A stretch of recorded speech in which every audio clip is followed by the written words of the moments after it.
Hey, you know me. It's Lee Fuller, and I'm just saying.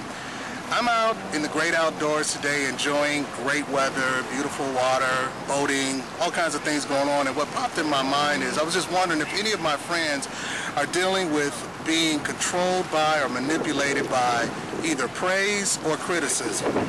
That can be a really, really tough thing a lot of times because there are people and situations that will use either praise or criticism to try to control or manipulate.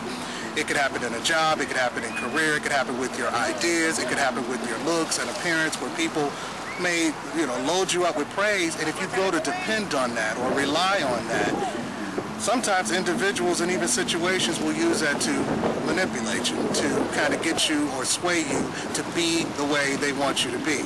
And certainly if you're looking for approval on any level, whether it be approval, job approval, career approval, people in the entertainment business constantly looking for approval, it can be a real tough thing that you want to try to avoid. Here's what I found that works for me.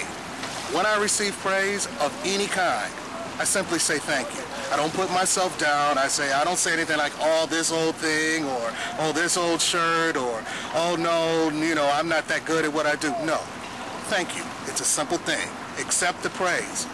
When I receive criticism, what I try to do in every situation is listen to it, consider the source, and also consider the spirit of it. Some criticism is constructive. You know that because construction typically involves building.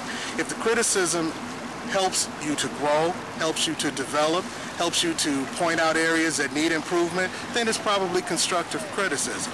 If it's destructive criticism, you know it right away because you don't feel good about it, you don't see how it's productive, you don't see how it's really helping you to become better. It's basically designed to make you feel bad. Don't let that control you. Be very careful of that. Self-put-downs. Sometimes our biggest critic is ourselves. Sometimes the person to give us the least amount of praise, ourselves. It doesn't hurt every now and then to take a look in the mirror at yourself, tell yourself, I love you, because you're the only self that you have. And that's okay. Don't feel bad about that. But be really careful about making negative comments about yourself when you make a mistake or when you miss it or when things don't go quite right.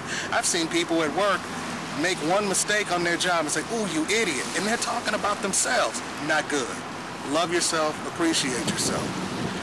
And I want to just add this last little point about the big head. Okay, don't start looking at my head and start trying to measure it. That's not what I'm talking about. What I'm talking about is situations where you do well and people commend you or people give you praise for what it is you do, whatever it is. And you've said thank you. Periodically you run into individuals who may say, don't get the big head.